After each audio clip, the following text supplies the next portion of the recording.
여러분 안녕하십니까? 경제 인사이트 정철진입니다. 한 주간의 경제 이슈를 돌아보는 주간 경제 인사이트 2월 셋째 주의 경제 키워드 지금 만나보시죠.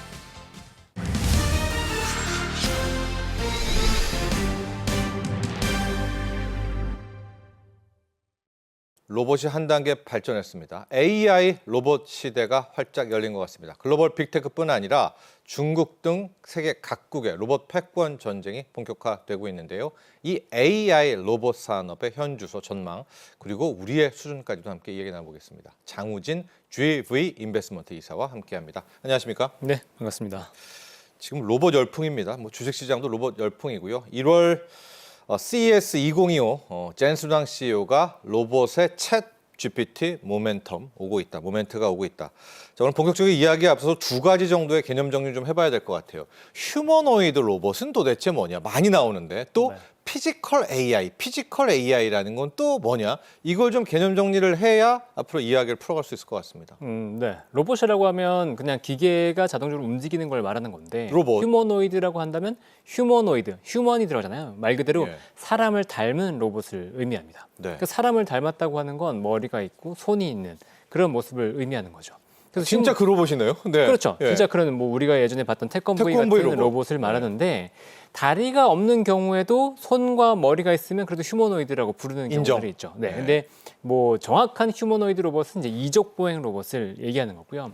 최근에 화두가 되는 건 테슬라의 옵티머스나 피규어 같은 로봇들은 결국 이족 보행, 정확하게 되잖아요. 사람의 모양을 네. 정확하게 닮은. 심지어는 이런 손가락마저도 5개가 달리면서 사람의 그 정밀한 작업을 따라할 수 있는 로봇을 만드는 것들을 현재 휴머노이드라고 하고 있습니다.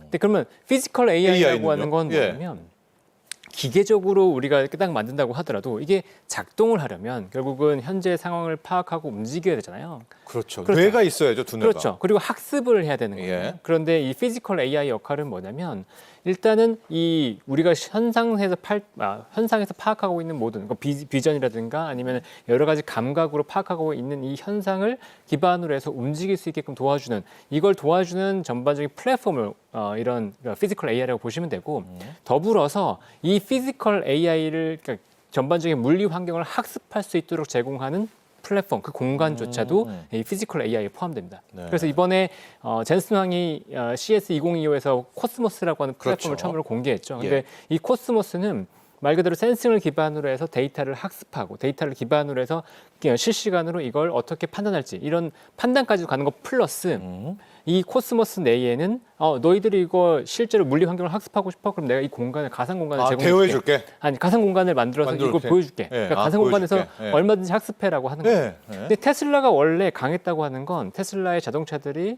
실시간으로 움직이면서 물리적인 데이터를 굉장히 많이 학습했기 때문이라고 얘기가 나오고 있는데 이 엔비디아가 이런 가상 공간을 실제로 제공함으로 인해서 이 데이터를 학습하는 것에 있어서는 이제 차별화가 크게 없어지는. 그러니까 네. 반대로 얘기하면 이 피지컬 AI 학습을 통해서 정말로 로봇 관련된 이런 데이터 학습이 굉장히 빨라지면서 데이터 처리와 분석까지도 빠르게 이어지는 상황으로 보시면 될 것 같습니다. 일론 머스크, 이 테슬라 CEO가 2040년까지 휴머노이드 로봇 100억 대가 출시된다. 맞습니까? 이게 100억 대나 얼마 안 남았는데요. 2040년에 뭐 그런 인간형 로봇이 막 나온다고요? 아무래도 이제 좀 블러핑이 있으니까 네. 100억대까지는 그렇게 가지는 않을 거라고 보고 있는데 어쨌든 네. 휴머노이드 로봇 전반적으로는 굉장히 빠른 성장을 보고 있는 건 맞는 맞아요. 것 같습니다. 네. 스트래티스틱이라고 하는 그 조사 기관에서 보면 24년에 26조 원 정도의 전반적인 로봇 시장이 30년에 184조 원으로 큰다고 보고 있고 골드만삭스가 전망하고 있는 건 35년까지 휴머노이드 로봇 시장이 380억 달러로 클 거라고 보고 있어요. 근데 2035년. 네. 그런데 이게 중요한 게 뭐냐면 골드만삭스가 2년 전만 하더라도 60억 달러를 전망했어요. 예. 그런데 이 AI, 챗GPT와 그다음에 AI 혁명, 그다음 로봇 혁명이 나오면서 이 골드만삭스도 굉장히 빠르게 다가올 거다라고 전망하고 있는 거죠. 그만큼 휴머노이드 로봇이 생각보다는 굉장히 빠르게 다가올 거다라고 볼 수 있는 거고. 그다음에 아까 100억대는 좀 무리라고 말씀을 드렸지만 네, 휴머노이드. 현재 구체적으로 앨런 머스크가 지금 밝힌 계획을 보면 올해 한 10,000대 정도, 적어도 한 수천 대 정도를 생산하겠다라고 얘기하고 있고. 네, 지금 화면에 나오는 쟤죠. 예, 네, 테슬라 맞습니다. 휴머노이드. 옵티머스. 예. 네, 굉장히 깔끔하게 생겼죠. 예. 다른 중국 로봇 대비해서는. 그리고 지금 다음에 내년에 10만 대, 10만 대. 내후년에 100만 대를 얘기하고 있어요. 와, 공장을 다 돌아다니네요, 지금. 예. 네, 예. 그렇죠. 예.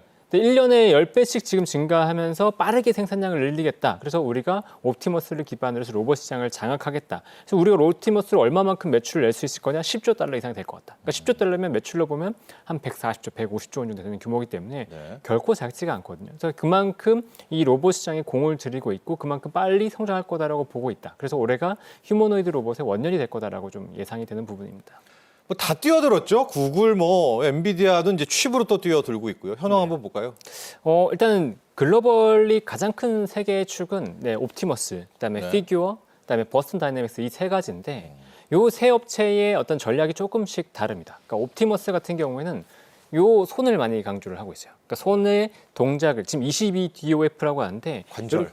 관절이 움직이는 관절이 움직이는 게 손에서 22개의 자유도를 가지고 있어요. 그만큼 굉장히 정밀한 작업을 할 수 있다. 심지어 지금 날아오는 공도 잡거든요. 예. 그 정도로 굉장히 정밀하면서도 순식간에 상황 판단까지 이어진다고 보면 되고 피규어는 오픈AI가 투자를 했어요. 네. 엔비디아와. 그래서 좀 재밌는 게 여기는 대화, 네. 그러니까 이 맥락을 파악하는 걸 좀 중점을 두고 있고 버스턴 다이내믹스 같은 경우에는 손보다는 전체적인 기계적인 움직임에 좀 더 포커스를 두고 있습니다. 그래서 공중제비까지, 운동력, 공중제비까지 돌 정도로 네.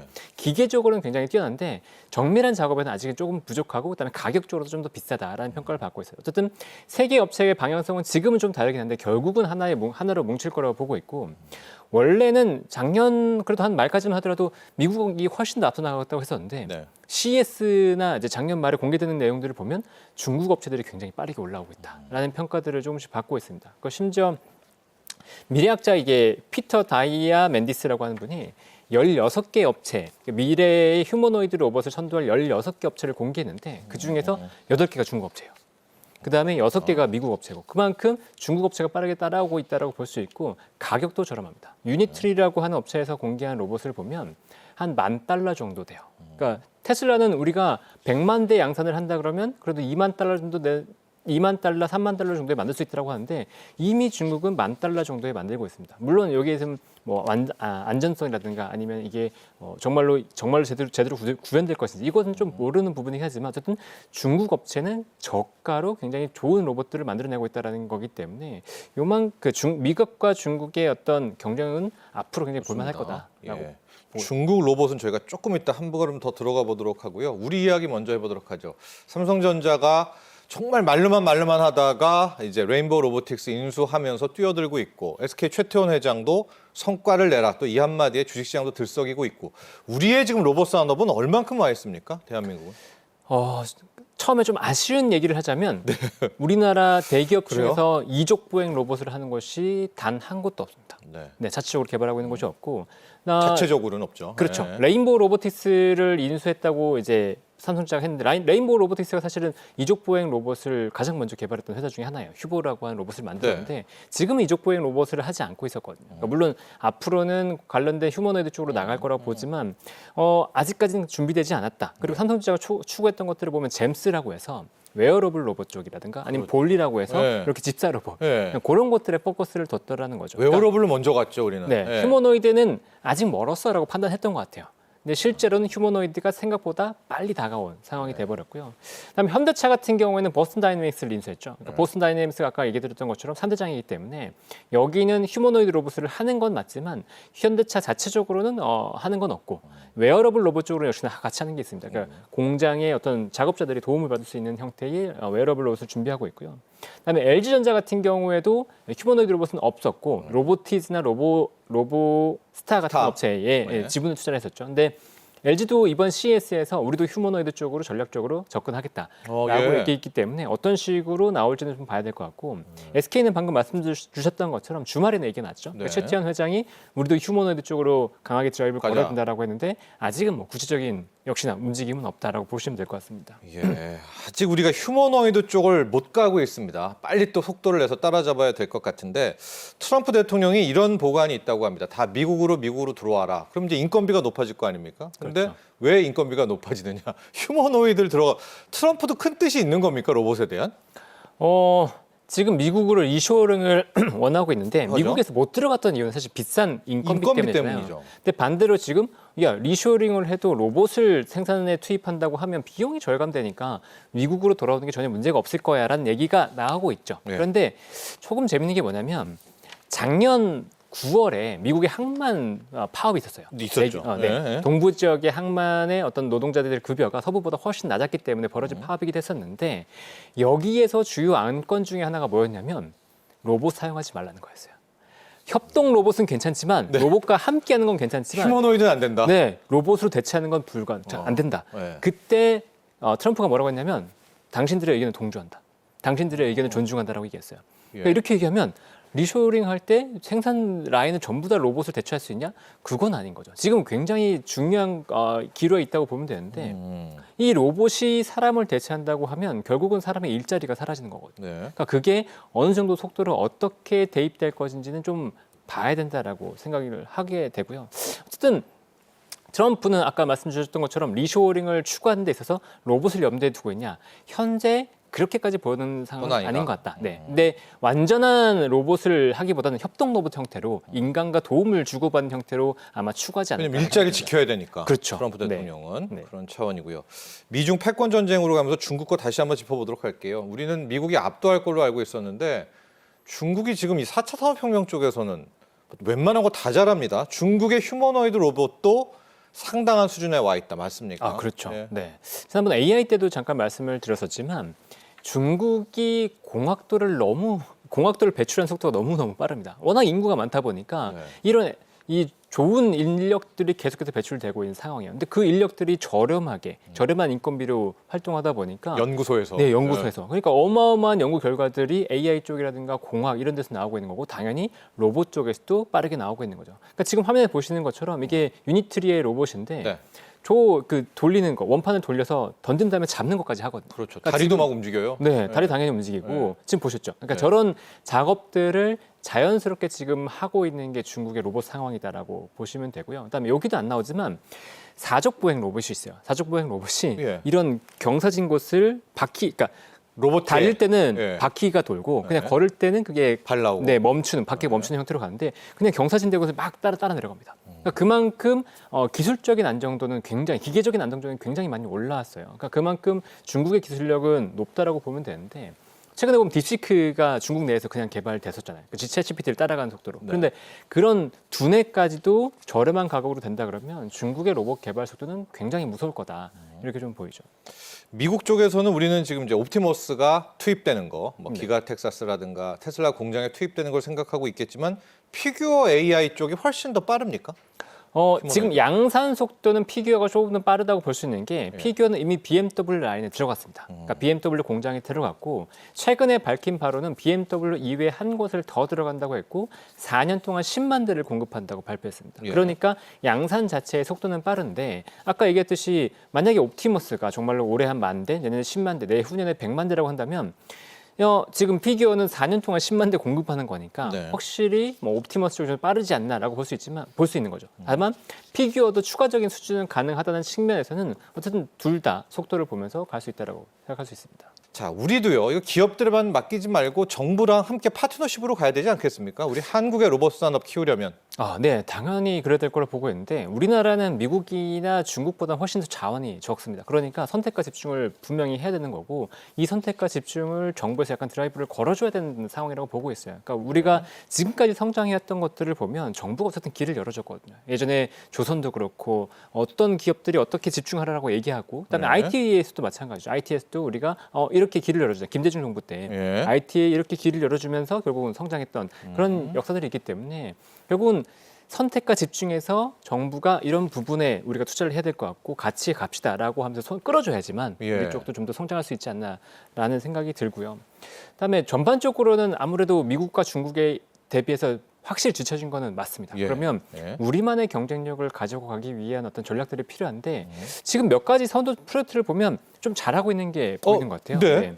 일단은 10대 과제, AI 산업정책위원회에서 10대 과제를 선정을 했거든요. 근데 그 중에서 산업 데이터 관련된 부분이 조금 긍정적으로 보였어요. 산업 데이터가 기존의 기업들은 산업 데이터를 교류한다고 하더라도 영업 비밀이 어느 정도 유치될 건지, 그다음에 데이터의 표준화가 없었던 그런 부분들이 있기 때문에 어느 정도 같이 공유할 수 있는 부분은 데이터를 활용하면 좋은 거니까 이를 활용할 수 있도록 산업 데이터 뱅크 같은 것들을 만들겠다라고 얘기했고. 그다음에 데이터를 정보로 전환할 수 있는, 그러니까 우리가 기업들이 알게 모르게 상당히 무형의 자산들을 많이 갖고 있는데 이거를 데이터로 전환시켜서 사실 이걸 활용할 수 있게끔 그렇죠. 만드는 그런 작업들이 진행이 되고 있거든요. 근데 우리나라가 제조업 기반이 오래됐잖아요. 근데 이 제조업의 무형의 데이터들을 우리가 서로 공유할 수 있다고 한다면 이걸 기반으로 해서 데이터를 활용하는 비즈니스가 갈 수 있거든요. 그러니까 아무래도 플랫폼 비즈니스는 좀 뒤처졌다고 하더라도 이 플랫폼이 저렴하게 구동될 수 있는 환경에서는 결국 데이터 싸움이 될 거기 때문에 네, 귀하죠 데이터가. 이 데이터의 싸움으로 갈 때에 데이터를 제공할 수 있는 그런 기업이 그런 나라가 될 수 있기를 좀 바라고 있습니다.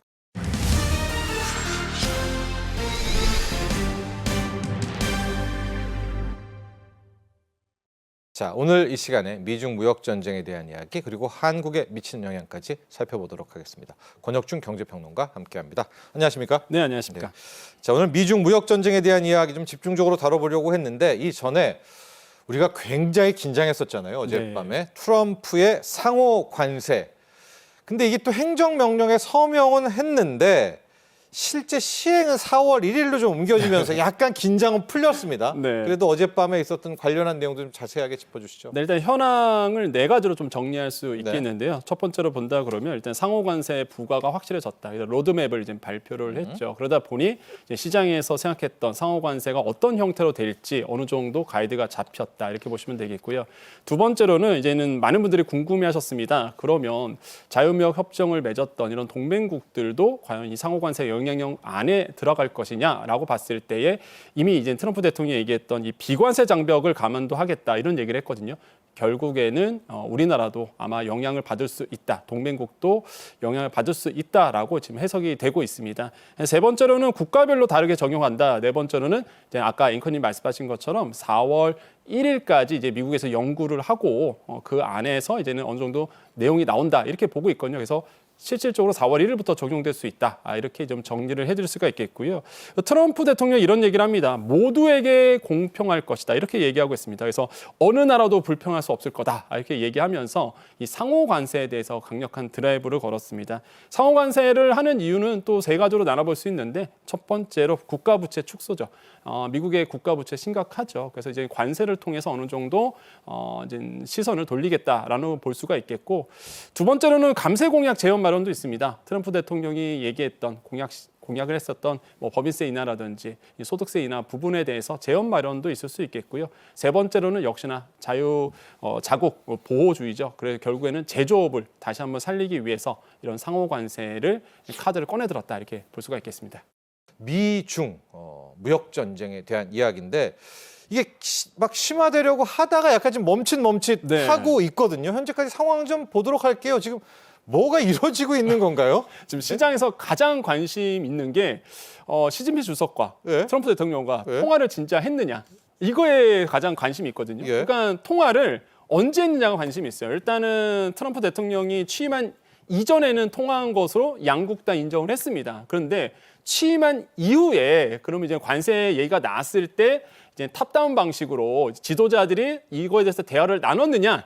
뭐 미국 쪽에서는 얘기를 하고 있습니다. 했다 이렇게 얘기를 하고 있는데 중국 쪽 입장에서는 들어보면은 사실상 그 트럼프 발언에 이제 반발을 하고 있고요. 사실관계가 지금 불투명한 것으로 지금 시장에서 내다보고 있거든요. 그래서 이게 과연 했는지 안 했는지도 굉장히 애매모호한 상태입니다. 그래서 이제 시장에서는 좀 불확실성이 커질 수밖에 없겠고 결국에는 도널드 트럼프 대통령이 이런 얘기를 했어요. 바이든이 뭐 중국이 막 나가도록 내버려뒀다 이런 얘기하면서 중국의 연간 1조 달러 이상의 적자를 우리는 지금 기록하고 있기 때문에 더 이상 중국이 우리나라에서 아니면 미국에서 돈을 빼가는 일은 없을 것이다 이렇게 얘기하면서 그렇게 많은 돈을 빼내도록 두지 않을 거다 이렇게 얘기를 했거든요.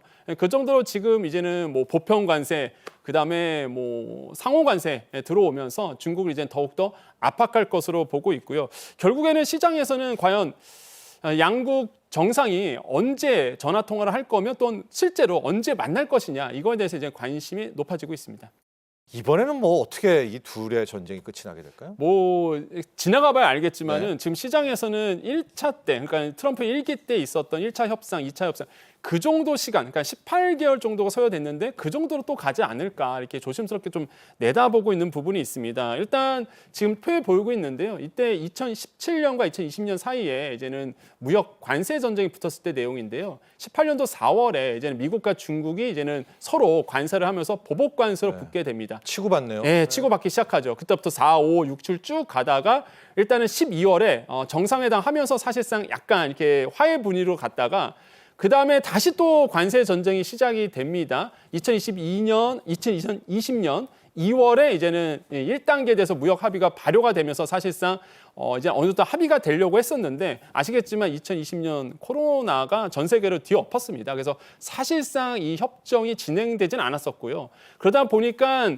지금 시장에서는 그 당시 맺었던 그 1차 협상에 대한 내용들만큼 그 정도의 어떤 내용들이 오고 가지 않을까라고 이제는 보고 있습니다. 그래서 아마 그 협상의 시작점이 아마 조만간 다가올 텐데 그 기간이 아마 18개월 정도 걸리지 않을까 이렇게 내다보고 있고요. 이미 아시겠지만 아까 앵커님 말씀하셨잖아요. 뭐 미국과 중국이 서로 보복 관세를 하고 있는 부분 있는데 미국이 이제 중국 쪽으로 해서 이제 추가 10%의 관세를 부과하겠다라고 얘기를 했습니다. 그래서 전기차 같은 경우가 이제 110%의 관세가 되는 거고 중국이 이제 보복 관세를 했죠. 그래서 15%, 10% 품목별로 다르게 이제는 관세 부과를 했습니다. 이거 비관세도 보복 있고요. 네, 비관세 조치도 있고요. 이런 것들은 이제는 광물 쪽에서 사실상 이제는 수출을 통제한다든지 구글을 반독점 위반으로 조사한다든지 WTO에 제소한다든지 이런 비관세 조치도 일어났었고요. 그래서 보복 얘기를 지금 하고 있는 상태죠. 그래서 지금 이게 한치의 앞도 내다볼 수 없는 상태로 지금 가고 있습니다.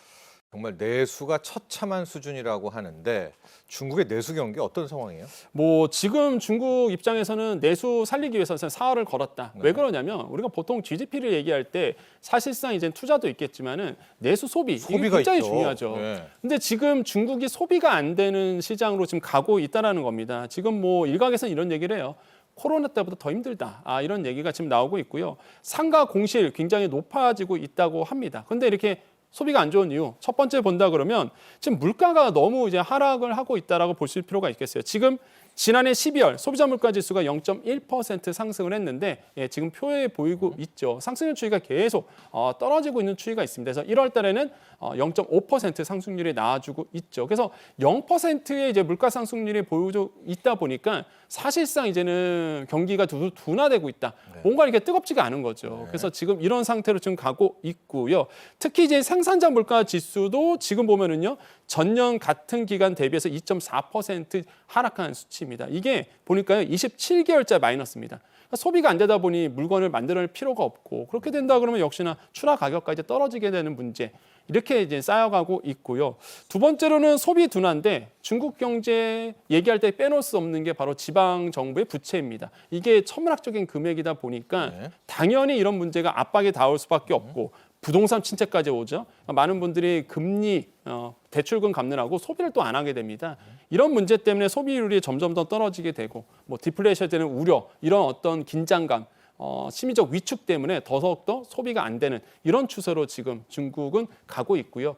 지금 보면은 이제 지방 정부의 숨겨진 부채가 나오고 있는데 저기서 말하는 LGFV 같은 경우가 사실상 이제 지방 정부의 융자 플랫폼을 얘기를 합니다. 그게 뭐냐 그러면 지방 정부는 사실상 채권을 발행을 못하도록 막아놨습니다. 그러다 보니 지방 정부 입장에서는요, 뭐를 만드느냐, 특수 목적 회사를 만들게 되죠. 그게 뭐냐, 바로 이제는 국유기업이나 투자회사를 세워서 바로 이제는 그러니까 기업체를 발행해갖고요, 채권을 발행해서 이제 돈을 갖고 오는 겁니다. 그러니까 우회적으로 사실상 이제 돈을 빌려오는 거죠.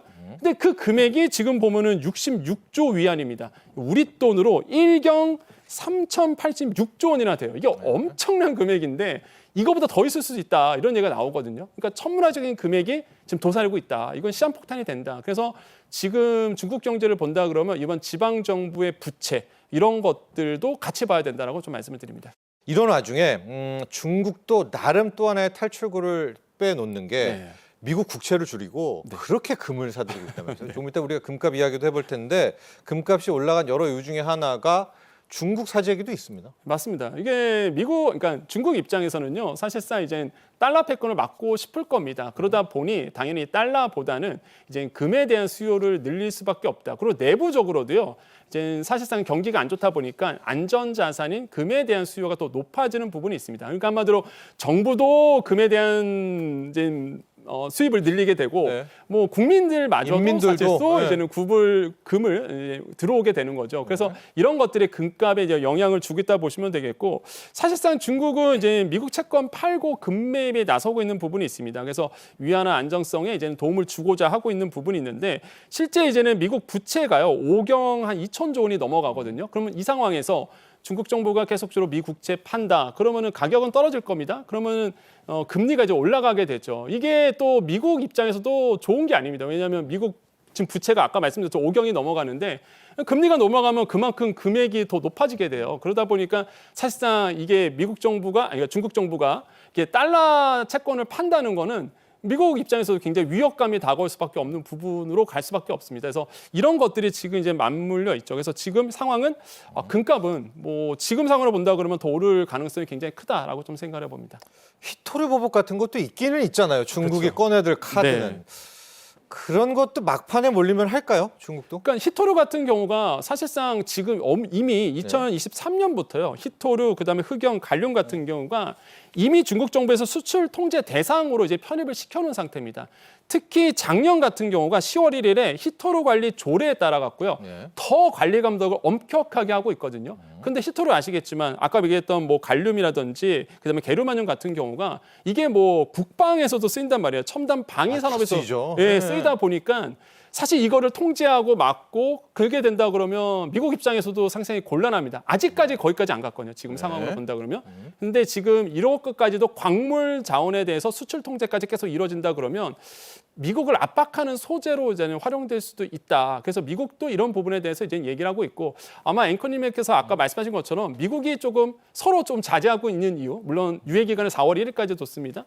자제하는 이유도 이제 어떻게 서로에 대한 카드를 좀 확인하고자 하는 네. 그런 유예 기간을 지금 둔 것이 아닌가 이렇게 좀 보고 있습니다. 지금 미국이 중국 뭐 조선이라든가 태양광이라든가 철강 때려주잖아요. 맞습니다. 그때 우리가 반사의 이걸 또 네. 최대치로 좀 극대화하는 이제 그런 행동도 취할 필요가 있을 것 같습니다. 자, 지금까지 권혁중 경제평론가와 함께했습니다. 오늘 감사합니다. 네, 감사합니다. 지금까지 2월 셋째 주 주간 경제 인사이트였습니다. 시청자 여러분, 감사합니다.